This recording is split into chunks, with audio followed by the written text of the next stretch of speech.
Well, joining us today from Perth is James Wilson, the CEO of Alchemy Resources, listed on the ASX with the ticker ALY. Well, good to meet you for the first time, James. How are things?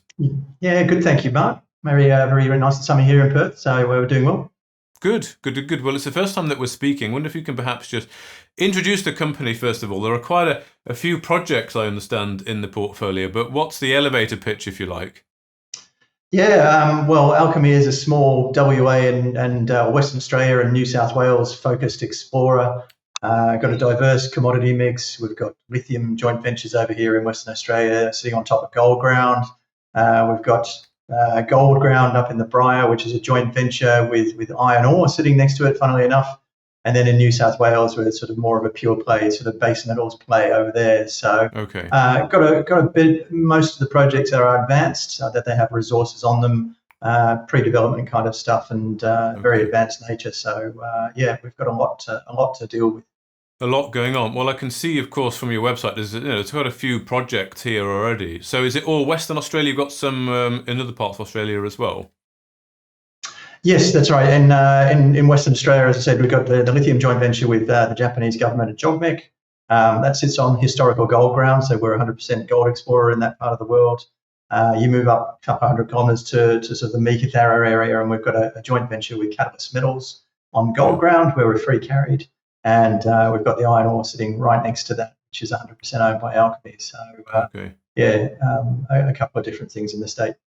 And that area then, it's how do you say? Is it the Karuni Greenstone Belt? Is that in sort of in that eastern goldfields region? What's that area like for sort of exploration? It's probably one of the most prolific areas for gold exploration. We're 100 kilometres east of Kalgoorlie, so most people know the sort of the town.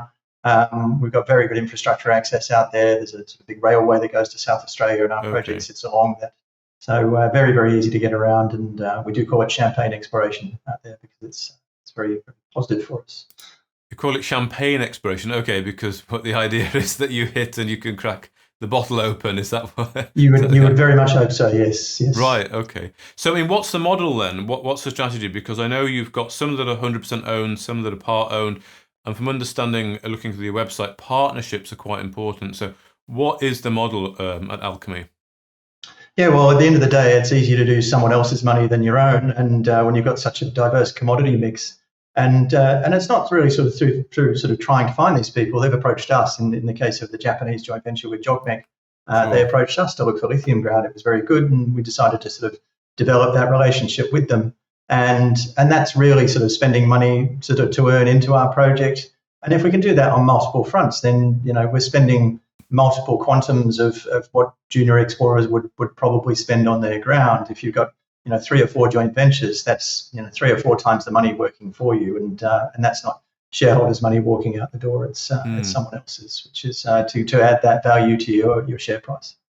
So, getting partnerships involved with either interested parties who want to share in the upside exploration or perhaps some off-takers for the end commodity to reduce the cost of exploration, which of course is very expensive, and share in that upside. Is that effectively your model? Yeah, and also, funds are hard to come by these days as well. So you don't want to be trying to raise, a few $1 million every few months or so and diluting your share price down. It's if we can sort of put someone else's money to work there, working a lot harder for shareholders, then that's great. So where's the focus at the moment then? I do want to talk about Yellow Mountain in a moment with, of course, this morning's news release. But if we just set that aside for the moment, any other focus on any of the other projects at the moment that are worthy of note? Yeah, certainly. We're doing a lot of work on the lithium ground in Western Australia with JOGMEC. They've got a farm in and joint venture that they're doing with us to earn 51% of the project by spending $6 million. So we're getting in preparation for a drill program out there east of Kalgoorlie. And then in the Briar, we've been doing work on sampling on the iron ore there, ticking that over and getting ready for a drill program there. But as with most things, we can only deploy a certain amount of people at a certain amount of time with projects. So we're stacking all these drill programs up.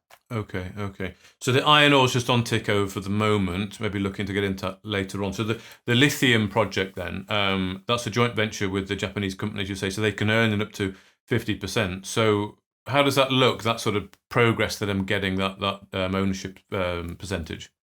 Yeah, well, in the first year, we got to the Foreign Investment Review Board quite late in the year, so we had to spend close to $1 million within the first 4 months of the project. So we did a lot of the precursor work, like the geophysics on that, the geochemistry, and whatnot. And now we're at that stage where we're planned drilling, and we're jumping in there to go and attack that in the next sort of month or so. Okay, so planning drilling there as well in the next month. Okay, and that is, of course, you're currently drilling as well at Yellow Mountain. Just finally on the lithium project then, what would be the objective of that drilling program? What stage is it at now? And what, if we're at point A, what do you want point B to be? Well, obviously, mining it's the key, but the project itself sits immediately adjacent to an existing 50 million ton lithium deposit owned by Global Lithium. So these are all sort of testing structures adjacent to that. So ultimately, the air core program that we're going to do is basically sort of zooming in on the areas that are sort of where we want to come back and do RC drilling and diamond drilling, and hopefully if we find anything, we sort of build up a resource base there as well. Right, looking at an extension of the nearby project effectively. And yeah, then, that's right. Yeah, I guess the door opens for you then, multiple options once you can demonstrate that, whether it's taking it further yourself or indeed. That's correct, yeah. Okay, well, that's good to hear. So that's in about a month's time. But right now, of course, as of this morning, I believe, the RC drilling is underway at Yellow Mountains. You've got 10 holes in 10 days, so 1 hole a day, so fairly rapid drilling. The idea is to test as you say, the down dip and a long strike geology here to look for mineralization. So what's the sort of objective at the end that you want to find out from this program? That's right. It's Yellow Mountain sits in the Cobar region. It sits about 200 kilometres south of Cobar, which is a very prolific base metals region in New South Wales. There's a number of operators there. I think there was Metals Acquisition Corp was operating the CSA mine up until a $1 billion buyout just recently, and that's been going for probably a century or so. Down the road, you've got Aurelia Metals. It's got their Federation mine just 40 kilometres away, and we've got Kingston Resources with their Mineral Hill mine just next door to us. So we're in a great region. We've been planning for a long time. We've finally got access into the area.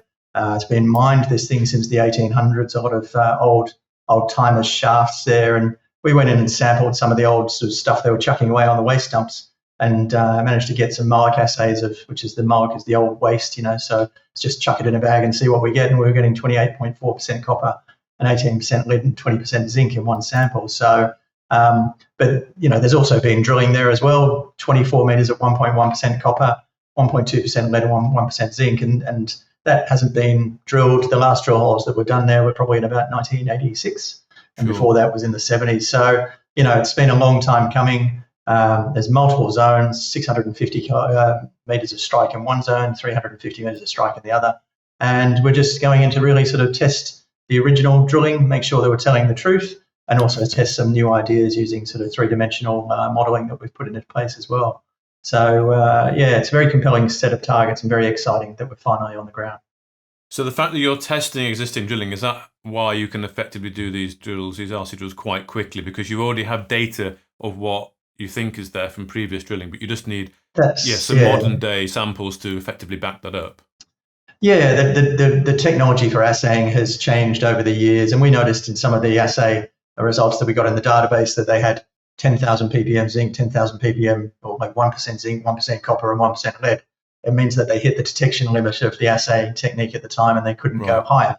So new methods for acid digest, which is a new method that we've invented in Australia recently, unlimited. You can get very high sort of assay results, as high as you want to go in those. So more accurate, much more modern testing, and bringing everything there into the 21st century. Okay. Now we can see from that graphic all the other operators in the area there. So again, you're in quite a prolific region. I noted from the press release that you mentioned there was a lot of careful planning and preparation that went into this. So could you tell us a bit about the work you've done leading up to this, so that you're really making sure you're hitting the right targets? Yeah, well, firstly, it's sort of getting the heritage protection right and engaging with the traditional owners in the region. And we locked that away last year after a fairly protracted period of time. And that was great because the group had a federal determination afterwards, huge area which was under their claim. And we got a great relationship with those guys. Then you've got to go and do heritage surveys, and you've got to put access in with dozers and whatnot. And then just line everybody up all at the same time. And that's sort of taken a little bit of time to do. New South Wales is a little bit different to Western Australia. In Western Australia, you kind of just drive up and it's sort of empty areas. And you sort of turn up with a rig and everything's, it's probably one of the easiest jurisdictions to drill in the world. New South Wales is a little bit different because there's towns and whatnot and farms and you've just got to sort of go and mitigate all those risks and get in touch with all the people. And we've done that and we're now on the ground. So we're very excited. Okay. Good. So this will last about 10 days. So at the end of this, then, you'll effectively look to be cross-checking what you're pulling out of the ground with what was existing there. What would you hope to be announcing to market? Would it be confirmation of the existing data and then move on to something else? You're not at the resource stage yet, I would guess. No, this is just really the confirmatory stage to make sure all the data is adding up. And we expect that we will actually get similar kind of results from what was sort of seen previously. We're not drilling like for like right next to those things. We're sort of testing, if a hole was vertical, getting some really decent copper intercepts, we're sort of drilling next door to that or, 20 metres away to sort of see whether that structure continues and see if the high grades are still there, or conversely, down dip that wasn't tested properly, put it into 3D, realise there's a gap. And jumping onto those things as well. So we're trying to sort of add as well as confirm the historic data. Okay. And how come this wasn't continued in the past when it was explored? What was the reason behind that? It's effectively because it sits on Crown land, and the company that owned it previously was focused on other assets. They had a base metals mine down the road, so they didn't really look at this, and that's when we joint ventured it and earned into it, and here we are. So it's sat dormant for some time. Excellent. And I guess you're hoping to find that 28% again if you can. That would be nice. It'd be very nice to get those kind of grades. Yeah, direct shippable copper. Exactly. Yeah. So you'd hope to have those results announced within? It's hopefully sometime in September. It's there's how long is a piece of string with assay labs. They can anywhere between sort of 2 to sort of 4 weeks is generally considered to be acceptable. Okay, excellent. Well, I hope I can catch up with you again in that time then, and we can discuss those what those results are showing you, what those RC drills have turned up, and also, of course, the exploration getting started, the drilling at the lithium project. But for now, James Wilson, the CEO of Alchemy Resources, thank you for your time. Thank you, Mark. If you enjoyed this interview, then give us a thumbs up, a like, or a retweet. Subscribe to us on YouTube or follow us on Twitter and hit that notification bell to be the first to know when we release new content. There's loads of great content on our website too, across all our programs at stockboxmedia.com. Thank you for watching.